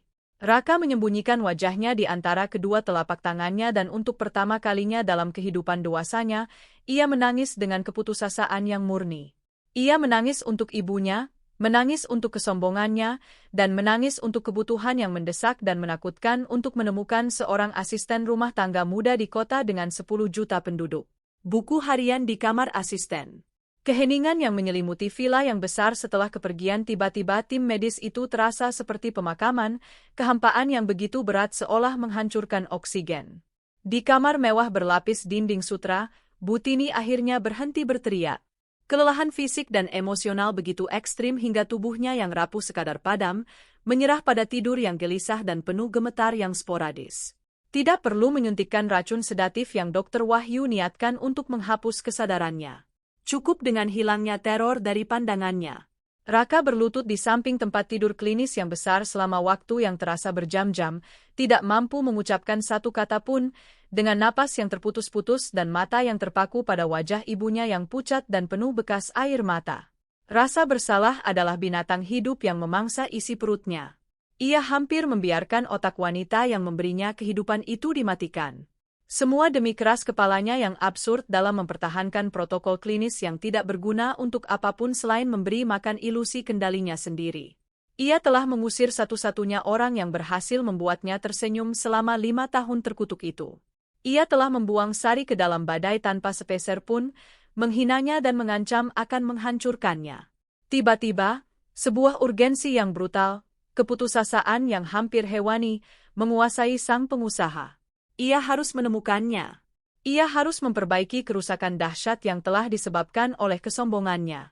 Raka melompat berdiri, menyeka wajahnya yang basah dengan lengan jasnya yang sangat mahal itu, kini kusut dan kehilangan bentuknya, lalu keluar dari kamar ibunya, memastikan pintu tetap sedikit terbuka agar ia bisa mendengar napasnya, dan berlari menyusuri lorong marmer dengan tergesa-gesa yang hampir menjadi kepanikan. Sepatunya yang berat bergema seperti pukulan palu dalam keheningan villa yang seperti makam itu. Ia turun tangga utama yang besar, melompati 2 anak tangga sekaligus, mengabaikan pusing dan kelelahan karena tidak tidur semalaman. Ia sampai di lantai bawah dan menerobos dapur yang bersih, membuka dengan kasar pintu ayun yang menghubungkan ke area laundry dan kamar-kamar staf internal. Suhunya terasa jauh lebih dingin di sini. Ini adalah bagian rumah yang tidak pernah Raka injak, dunia tak terlihat yang dirancang agar para karyawan bisa masuk dan keluar tanpa mengganggu estetika kaca dan kemewahan villa itu. Ia berhenti di depan pintu kayu kamar asisten yang telah Sari tempati selama sebulan terakhir dalam shift double yang melelahkan. Ia mendorong gagangnya.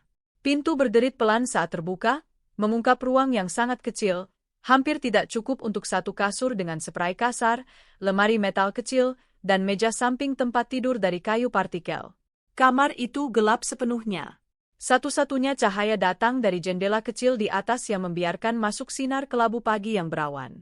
Baunya seperti kelembaban, produk kebersihan murah, dan hujan malam sebelumnya.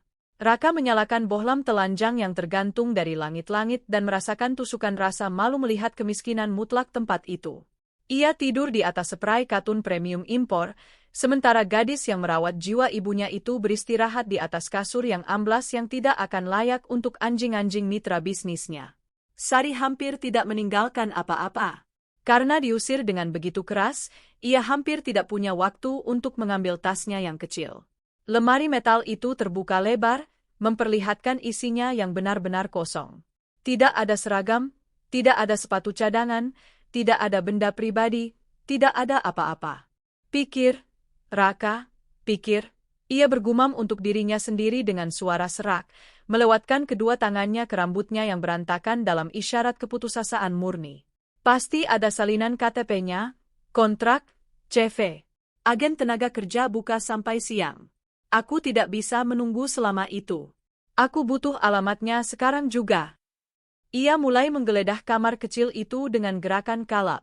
Ia membuka satu-satunya laci meja samping tempat tidur dengan begitu keras hingga hampir mencabutnya dari relnya yang metal, kosong. Ia memeriksa kolong tempat tidur, mengangkat kasur yang usang, menimbulkan gumpalan debu yang mengendap. Ia mencari di balik pintu, tidak ada apa-apa.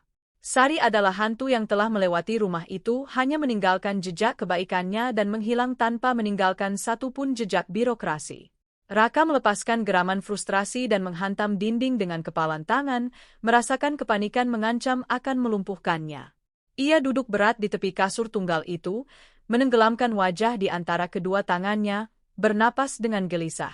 Ia telah kalah, ia telah menghancurkan kesempatan penebusan terakhirnya, dan kini ia bahkan tidak bisa menemukan korban amarahnya untuk memohon maaf. Namun kemudian, saat mengangkat pandangannya, matanya tertuju pada detail yang sangat kecil. Di antara ruang sempit yang memisahkan meja samping tempat tidur dan dinding yang catnya terkelupas, muncul sudut sebuah benda persegi panjang, sebuah benda yang karena warnanya yang buram dan teksturnya tidak termasuk dekorasi standar rumah itu. Raka mengerutkan dahi, membungkuk ke depan, dan menyelipkan jari-jarinya yang panjang ke dalam celah itu. Ujung jarinya menyentuh karton yang kasar dan ia menariknya perlahan. Yang ia keluarkan dari sudut gelap itu bukan daftar riwayat hidup atau dokumen identitas resmi.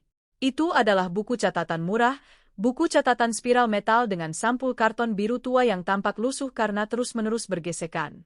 Sudut-sudutnya terlipat, beberapa halaman menyembul tidak teratur, dan sampulnya memiliki noda-noda kecil yang tampaknya bekas kopi atau mungkin air mata yang telah kering. Itu adalah benda paling tidak berharga dan paling miskin yang pernah Raka pegang di antara tangannya sepanjang kehidupan dewasanya. Ia membaliknya perlahan, merasakan kehikmatan yang aneh. Di tengah sampul biru itu, ditulis dengan kaligrafi yang bulat, sederhana, dan dibuat dengan ballpoint tinta hitam, terdapat sebuah judul yang membuatnya berhenti seketika. Jantungnya tersentak dengan sakit. Tidak tertulis catatan kebersihan, tidak tertulis jadwal shift. Buku catatan itu berjudul, Hal-hal yang membuat Butini tersenyum. Raka merasa udara membeku di dalam paru-parunya. Jari-jarinya, yang terbiasa menandatangani kontrak bernilai miliaran dan memegang gelas kristal bacarat, bergetar nyata saat memegang buku catatan karton murah itu. Suara angin yang menghantam jendela kecil kamar asisten itu seolah telah menguap dari seluruh alam semesta pada saat yang tepat dan menghancurkan itu. Hanya ada dia dan sepotong kertas lusuh itu. Dengan perlambatan yang agonis, seolah ia akan segera menjinakkan bom yang bisa menghancurkannya menjadi 1000 keping, Raka membuka halaman pertama. Tulisan tangan Sari memenuhi setiap baris dengan keteraturan yang teliti. Tidak ada coretan. Itu adalah catatan yang intim, terperinci, dan sangat menyakitkan. Ditulis oleh seseorang yang telah memutuskan untuk mengamati jiwa seorang nenek yang sakit ketika semua orang hanya melihat tubuh yang rusak. Tanggal pertama sesuai dengan minggu pertama kerja Sari. Raka membacanya dengan suara pelan dengan tenggorokan tercekat dalam simpul yang tak tertahankan. Hari ini Dr. Wahyu membentak Butini karena tidak mau menelan pil biru. Ia bilang itu agresivitas neurologis. Aku tetap membersihkan debu dekat jendela dan menatap matanya. Itu bukan agresivitas, itu teror murni. Dokter itu berbau alkohol klinis dan memakai jam logam dingin yang menggores kulitnya saat memeriksa nadinya. Butini tidak membenci obat, ia membenci merasa seperti sepotong daging di rumah jagal. Saat sang dokter pergi, aku diam-diam membuatkannya teh jahe hangat. Aku biarkan agak dingin lalu kuberikan dalam cangkir porselen bermotif bunga. Aku bilang itu resep rahasia Pak Harto. Ia meminumnya sampai tetes terakhir dan memberiku senyum pertamanya. Ia tidak butuh sedatif, ia butuh diperlakukan sebagai manusia. Sebutir air mata yang berat dan menyengat lolos dari mata kanan Raka dan jatuh tepat di atas kata rumah jagal, sedikit memudarkan tinta hitam itu. Sang pengusaha membawa tangan gemetar ke mulutnya, berusaha menahan erangan kesakitan yang mengancam akan merobek tenggorokannya. Ia membayar puluhan juta rupiah setiap minggu kepada dokter terkutuk itu untuk menyiksa ibunya. Dan gadis ini, yang mendapat gaji UMR, telah menemukan masalahnya dalam 3 hari hanya dengan mengamati jam logam dingin dan membuatkan teh jahe hangat. Ia membalik halaman dengan mendesak, merasakan jantungnya memukul tulang rusuknya dengan kekuatan yang merusak. Ia perlu membaca lebih banyak. Ia perlu memahami besarnya kegagalannya sendiri. Entry berikutnya bertanggal 2 minggu lalu. Pak Raka datang berkunjung hari ini. Ia masuk ke kamar, menanyakan kadar tekanan darah kepada perawat, melihat jamnya, dan pergi dalam kurang dari 4 menit. Ia tidak menyentuhnya, tidak menciumnya. Butini terus menatap pintu yang kosong selama 2 jam penuh. Ia menangis diam-diam, menggenggam selimut tempat tidur. Saat aku mendekatinya untuk menyeka air matanya, ia menatapku dengan kesedihan yang begitu dalam hingga aku merasa hatiku terbelah 2. Ia berkata padaku, "Anakku tidak menyayangiku, Sari.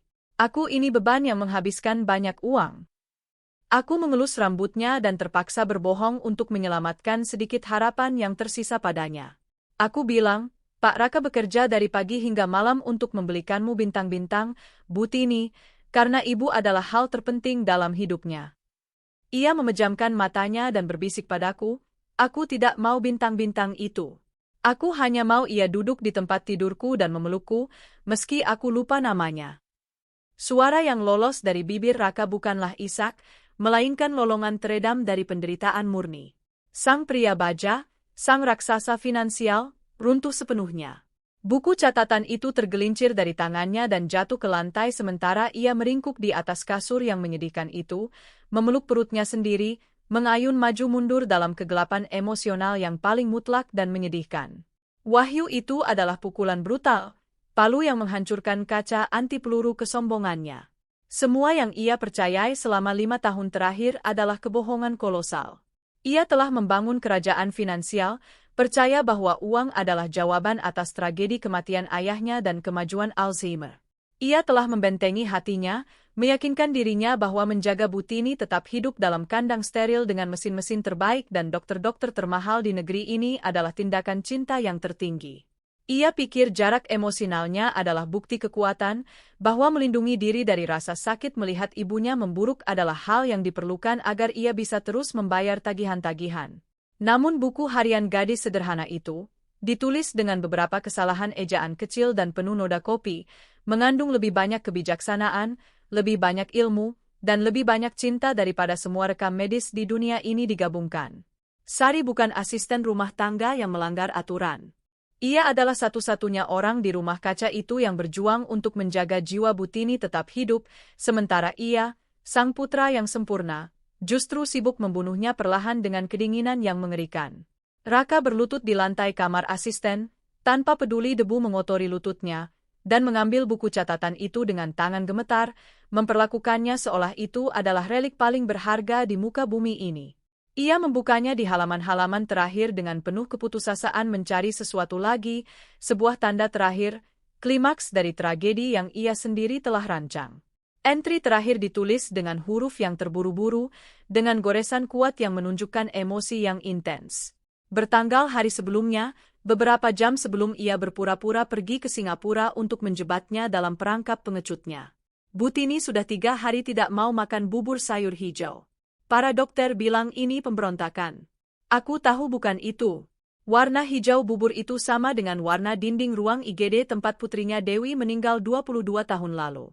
Alzheimer menghapus masa kininya, tapi menancapkan trauma masa lalunya di dadanya seperti pisau tajam. Memaksanya makan itu sama dengan memaksanya menghidupi kembali kematian anaknya di setiap suapan. Aku tidak sanggup melihatnya menderita seperti ini. Hari ini aku akan melanggar diet itu, apapun risikonya. Aku akan membawakannya pizza ayam spesial.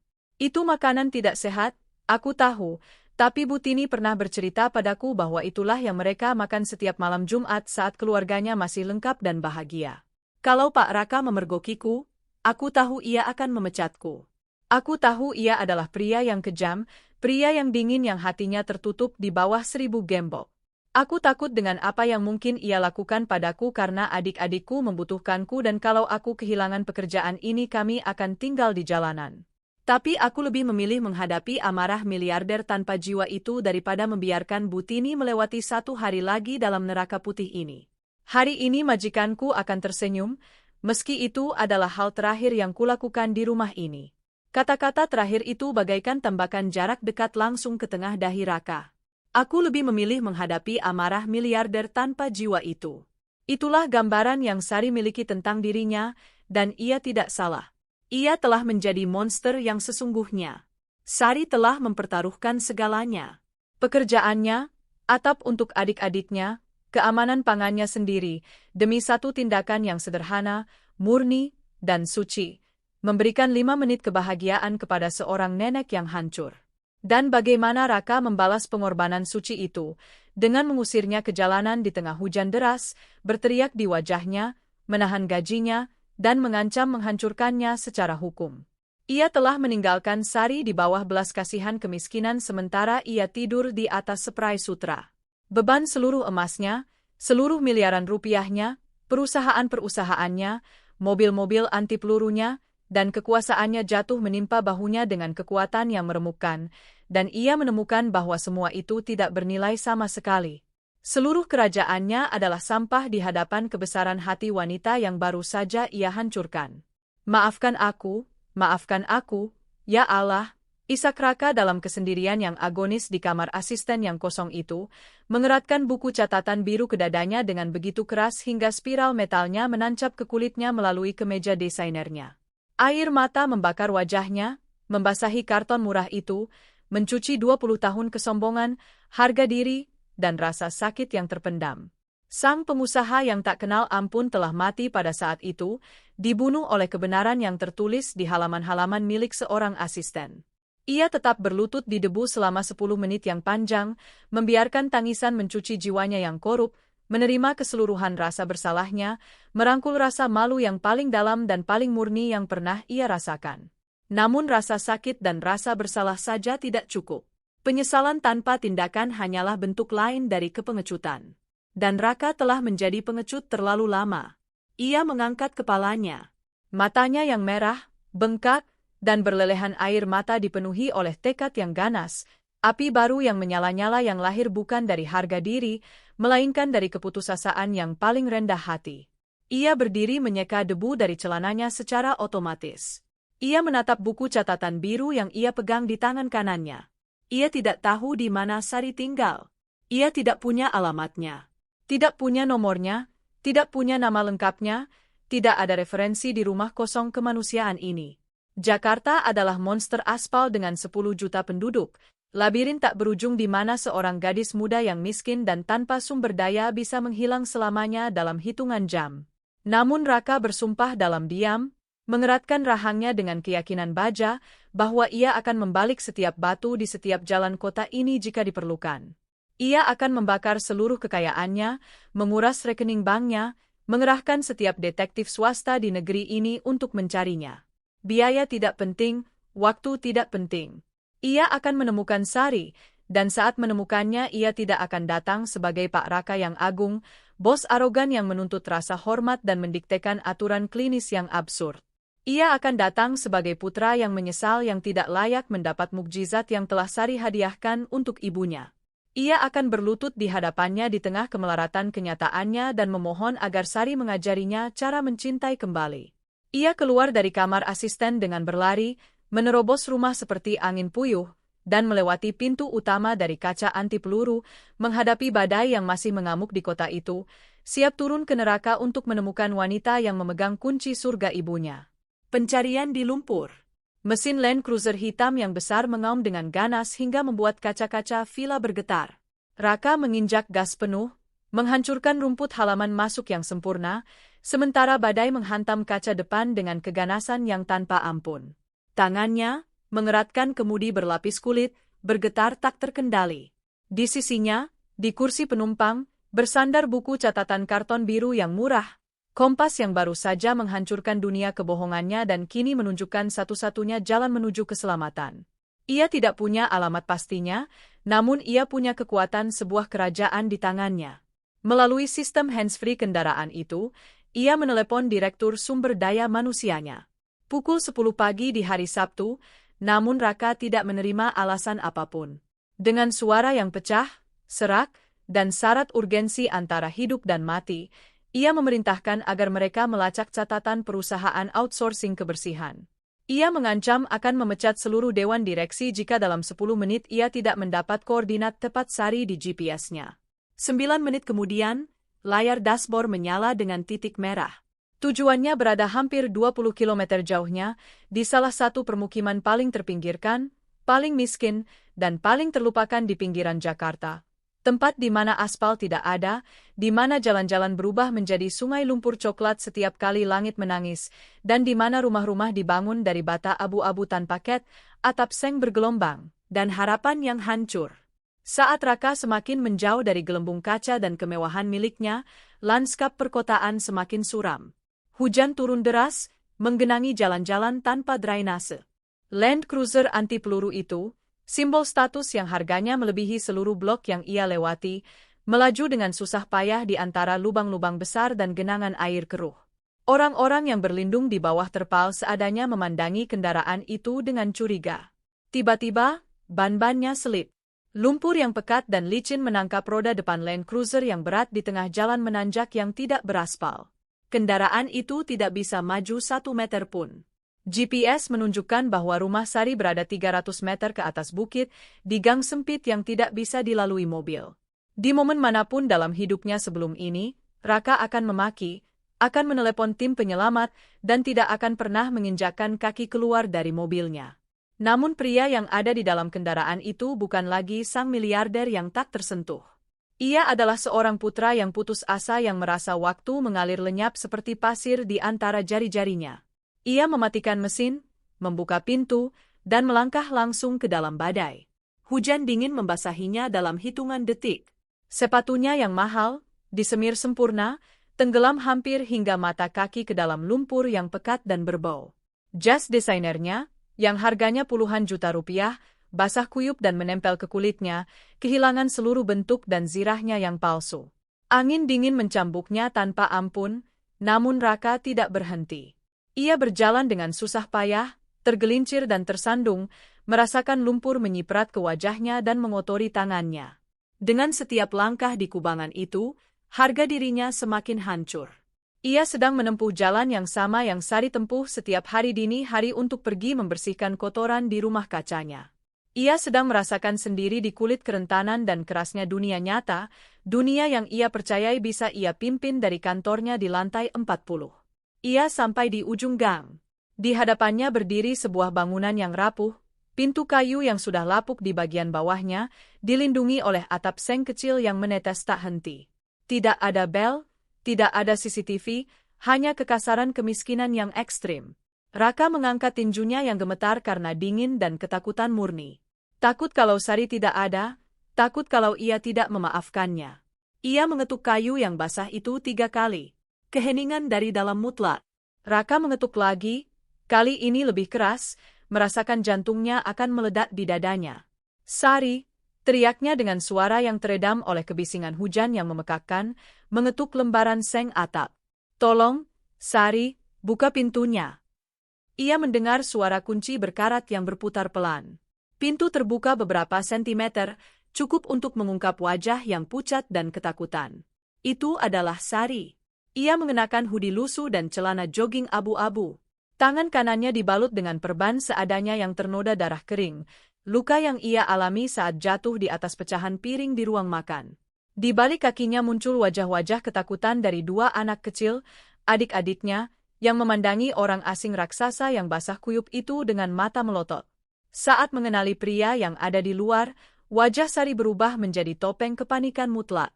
Secara naluriah ia mundur selangkah dan berusaha menutup pintu, yakin sang miliarder telah menepati ancamannya dan datang bersama polisi untuk menjemputnya. Tidak, tolong, tunggu, Pinta Raka menahan pintu dengan kedua tangannya, mengotori kayu itu dengan lumpur di telapak tangannya. Ia tidak menggunakan kekuatan. Sentuhannya putus asa, hampir lemah. Sari gemetar seperti daun. Air mata mulai mengalir dari matanya, bercampur dengan keputusasaan. Pak Raka, saya mohon demi Allah, jangan laporkan saya, tangis Sari, merangkul adik-adiknya menggunakan tubuhnya sendiri sebagai perisai. Kami sudah mulai berkemas. Besok kami diusir dari sini. Saya sudah kehilangan pekerjaan, tidak ada lagi yang bisa diambil dari saya. Biarkan kami dengan kasihan. Kata-kata gadis itu adalah tikaman terakhir bagi jiwa Raka. Melihat teror murni yang ia sendiri tanamkan pada gadis itu, melihat luka yang masih berdarah di tangannya, melihat kemelaratan kamar di belakangnya, semua itu menghancurkannya sepenuhnya. Sang raksasa finansial, pria yang tidak pernah tunduk di hadapan siapapun, kehilangan kekuatan di kakinya. Lumpur menyiprat dengan keras saat lutut Raka membentur tanah yang basah dengan kasar. Sari melepaskan teriakan tertahan karena terkejut, menutup mulutnya dengan tangan yang tidak terluka. Anak-anak itu membuka matanya lebar-lebar. Pria paling kaya yang pernah mereka lihat sedang berlutut di lumpur busuk di depan pintu rumah sederhana mereka di bawah badai, menangis seperti anak kecil yang tersesat. Raka menenggelamkan tangannya ke dalam kubangan, menundukkan kepalanya hingga dahinya hampir menyentuh air kotor gang itu. Itu adalah penyerahan total, penghinaan yang paling mutlak dan paling indah dalam hidupnya. Maafkan aku. Suara Raka keluar seperti erangan yang pecah, sebuah suara hewani yang syarat dengan penderitaan yang dalam hingga membekukan darah Sari. Aku mohon kepadamu, Sari, aku mohon dengan berlutut. Maafkan aku karena telah menjadi monster. Maafkan aku atas kesombonganku, atas kebutaanku, atas menyakitimu. Sari tidak bisa mengucapkan sepatah kata pun. Ia lumpuh. Tidak pernah, sepanjang hidupnya, ia melihat seorang pria dengan tingkat kekuasaan seperti itu merendahkan dirinya sedemikian rupa. Dengan tangan berlumpur dan bergetar hebat, Raka mengeluarkan dari balik jaketnya yang basah kuyup benda yang telah ia lindungi dengan tubuhnya sendiri sepanjang perjalanan. Ia mengulurkan buku catatan biru itu kepada Sari, mengangkat pandangannya ke arahnya. Wajahnya tidak bisa dikenali, basah oleh hujan dan air mata, dengan mata merah dan penuh permohonan. Aku membacanya. Aku membacanya semua. Isak Raka sambil menggenggam buku catatan itu seolah itu satu-satunya pelampungnya. Kamu benar di setiap kata. Aku sedang membunuhnya, Sari, dan kamu adalah satu-satunya malaikat yang mencoba menyelamatkannya. Sari menatap buku catatan itu lalu menatap mata sang miliarder. Tidak ada lagi amarah di dalamnya, tidak ada ego, hanya ada rasa sakit yang begitu besar dan kejujuran yang begitu brutal hingga melucuti sepenuhnya ketakutan gadis itu. Para dokter hampir menyuntiknya pagi ini, lanjut Raka dengan suara yang teredam, air hujan mengalir di rambutnya dan jatuh ke bahunya yang kalah. Ia terus berteriak, ia ketakutan. Ia hanya meminta kamu, meminta agar Dewi kembali. Aku mengusir mereka semua. Aku mengusir mereka dari rumahku, tapi aku tidak tahu cara membantunya. Aku tidak tahu cara mencintainya seperti caramu. Rumah itu kosong. Ia semakin padam, Sari. Ia menyerah. Raka menurunkan tangannya, membiarkan buku catatan itu jatuh ke lumpur, dan mengatupkan kedua telapak tangannya di depan dadanya dalam isyarat permohonan yang mutlak. Aku tidak datang untuk memberimu perintah. Aku bukan bosmu. Aku adalah seorang putra yang gagal yang datang untuk memohon demi nyawa ibunya, tangis Raka tanpa peduli siapa yang melihatnya, tanpa peduli hujan maupun kotoran. Aku tawarkan apapun yang kamu mau, uangku, rumahku, seluruh hidupku. Bawa adik-adikmu, tinggallah bersama kami, agar mereka tidak pernah kekurangan makanan lagi. Tapi tolong, Sari, aku mohon kepadamu demi arwah adikku yang telah tiada. Kembalilah ke rumahku, kembalilah ke sisi ibuku, bantu aku menyelamatkannya. Ajari aku menjadi putra yang ia layak dapatkan. Jangan tinggalkan aku sendirian. Hujan terus turun tanpa henti. Keheningan yang tercipta di antara keduanya hanya terputus oleh isak Raka yang tertahan. Sari menatap pria berkuasa yang hancur dalam lumpur itu. Ia mengingat wajah Butini yang bersinar dengan sepotong pizza. Ia mengingat janji yang ia buat untuk tidak meninggalkan sang nenek sendirian. Hatinya, yang tidak mengenal dendam melainkan belas kasih yang tak terbatas, merasa terpiuh. Sari melangkah maju, mengabaikan hujan, membungkuk di hadapan Raka, dan dengan tangannya yang dibalut perban ia menyentuh lembut bahu sang miliarder yang basah kuyup. "Bangunlah, Pak Raka," kata Sari dengan suara yang lembut, manis, dan penuh ampunan yang ia tidak percaya pantas ia terima. "Mari kita pulang. Bu Tini sedang menunggu kita untuk makan siang." Sepotong penebusan. Hari Minggu itu fajar menyingsing dengan langit yang bersih, cerah, dan tanpa awan. Badai brutal yang telah mengamuk di Jakarta sore dan malam sebelumnya telah menghilang, meninggalkan udara yang segar dan cahaya yang hidup yang menembus dengan penuh kemenangan melalui jendela-jendela kristal yang besar di villa itu. Suasana steril, dingin, dan sunyi yang selama bertahun-tahun mendominasi kediaman itu telah lenyap sepenuhnya. Tidak ada lagi bau disinfektan rumah sakit, tidak ada perawat berseragam putih berpatroli di lorong-lorong dengan wajah yang tegang. Tidak ada nampan baja anti karat atau jarum suntik yang sudah terisi sedatif. Sebagai gantinya, udara rumah yang besar itu dipenuhi aroma yang mulia, hangat, dan sangat akrab, aroma adonan yang baru dipanggang, saus tomat yang dibumbui, oregano, dan banyak sekali keju yang meleleh. Di kamar utama, Bu Tini membuka matanya perlahan. Ia tidur nyenyak, tanpa mimpi buruk dan tanpa kaget. Pada awalnya, kebingungan Alzheimer yang biasa mencoba mengaburkan pikirannya, namun kemudian ia mendengar sebuah suara yang mengusir bayangan itu. Itu adalah senandung pelan suara perempuan, sebuah melodi kuno yang manis. Saat menoleh di atas bantalnya, Bu Tini melihat Sari. Sang perawat muda itu mengenakan seragam biru mudanya yang bersih dengan tepi putih, dan rambut hitamnya terikat dalam sanggul yang sempurna. Sari sedang melipat selimut di dekat jendela, dimandikan oleh cahaya matahari. Bu Tini berkedip, merasakan kehangatan yang luar biasa memenuhi dadanya, senyum yang gemetar tergambar di bibirnya yang keriput. "Dewi, kamu tidak pergi?" bisik sang nenek dengan mata bersinar oleh air mata kebahagiaan murni. Sari meletakkan selimut, mendekati tempat tidur dengan senyum yang bersinar, dan menggenggam tangan sang nenek dengan lembut. "Aku berjanji tidak akan pernah meninggalkanmu sendirian, Bu," jawab Sari, mencium kening Bu Tini dengan pengabdian yang mutlak. "Dan aku punya kejutan untuk ibu. Ini hari Minggu pizza. Bangunlah, pakai blus kuning kesayangan ibu. Hari ini kita tidak makan di kamar, hari ini kita makan di meja besar." Setengah jam kemudian, ruang makan jati yang besar itu menjadi panggung keajaiban terindah yang pernah disaksikan rumah itu. Cahaya alami yang hangat dan keemasan membanjiri ruangan, menciptakan suasana kebahagiaan dan kasih sayang yang tidak bisa disangkal. Adegan itu tampak seolah diambil dari lukisan foto realistis yang sempurna. Di latar depan, duduk di ujung meja kayu, adalah Bu Tini. Sari telah menyisir rambutnya yang putih dengan telaten, dan sang nenek mengenakan blus kuningnya yang indah dan bercahaya lembut. Ia memakai kacamata yang terpasang sempurna, dan untuk pertama kalinya dalam setengah dekade postur tubuhnya bukan postur seorang pasien yang kalah, melainkan seorang wanita yang seutuhnya. Ia tersenyum dengan kebahagiaan yang begitu tulus, begitu besar, hingga matanya berkerut di balik lensa kacamatanya. Di sisinya, membungkuk dengan kehangatan protektif yang memancarkan cinta di setiap gerakannya, adalah Sari. Dengan tangan yang ahli dan hati-hati, sang perawat muda berjiwa besar itu menggunakan spatula untuk menyajikan sepotong pizza ayam spesial yang besar dan lezat.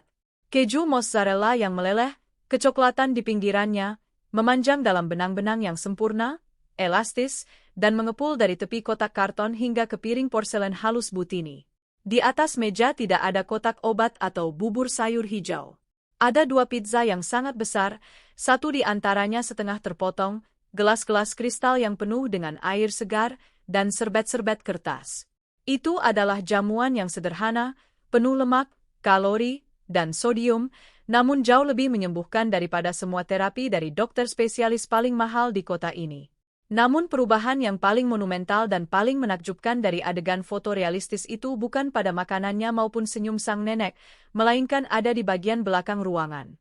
Di pintu yang menghubungkan ruang makan dengan lorong, tidak lagi berdiri pria pebisnis berjas gelap dengan tas kulit di tangan, tersembunyi dalam bayangan, mengintip dengan mata melotot dan mulut terbuka karena terkejut. Bayangan masa lalu itu telah menghilang selamanya.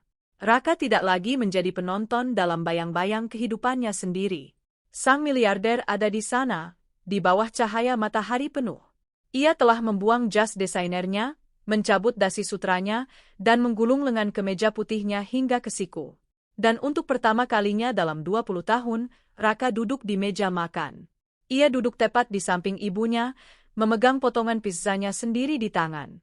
Matanya, meski masih menyimpan bayangan air mata malam sebelumnya, bersinar dengan kedamaian yang luar biasa. Ia memandangi Butini dengan pengabdian yang mutlak, mengagumi setiap kerutan di wajahnya yang tersenyum seolah itu adalah harta paling berharga di alam semesta. Sari selesai menyajikan porsi keju yang memanjang di piring Butini dan mengedipkan mata kepada Raka. Sang pengusaha membalasnya dengan senyum yang penuh rasa syukur abadi.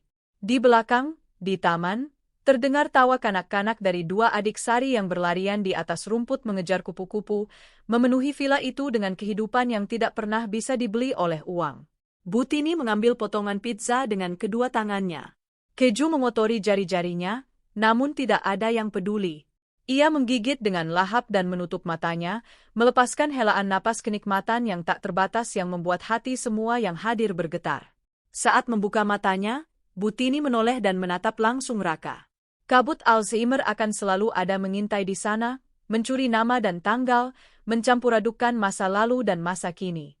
Namun cinta yang Sari ajarkan kepada Raka untuk ditunjukkan, cinta itu kebal terhadap penyakit. Butini menatap pria tampan berkemeja putih yang duduk di sisinya. Mungkin pada milidetik yang tepat itu ia tidak ingat persis bahwa pria ini adalah pemilik kerajaan finansial. Mungkin ia tidak ingat usianya yang tepat atau gelar-gelarnya, namun Butini tersenyum, mengulurkan tangannya yang ternoda keju, dan mengelus pipi Raka dengan kelembutan yang tak terbatas. Enak sekali, anakku yang nakal, bisik Butini dengan mata penuh cahaya. Makan pelan-pelan, Raka. Masih banyak untuk semua. Raka merasa seluruh dunia berhenti. Udara meninggalkan paru-parunya dan sebutir air mata kebahagiaan murni, hangat, dan menyembuhkan mengalir di wajahnya hingga menyentuh tangan ibunya. Ia memanggilnya dengan namanya. Setelah begitu banyak tahun kegelapan, sang ibu mengenalinya, bukan berkat para dokter, bukan berkat pil-pil, melainkan karena untuk pertama kalinya ia benar-benar ada di sana. "Ya, Bu," jawab Raka dengan suara gemetar oleh emosi, menggigit pizzanya, menikmati momen terbaik dalam seluruh hidupnya. "Masih banyak untuk semua." "Ibu," Raka sayang ibu. "Sayang ibu sekali." Di ruang makan yang dibanjiri cahaya itu, di antara aroma keju yang meleleh dan tawa seorang ibu yang telah kembali, sang pengusaha memahami bahwa ia telah menjadi pria paling miskin di dunia, hingga malam ketika ia berlutut dalam lumpur.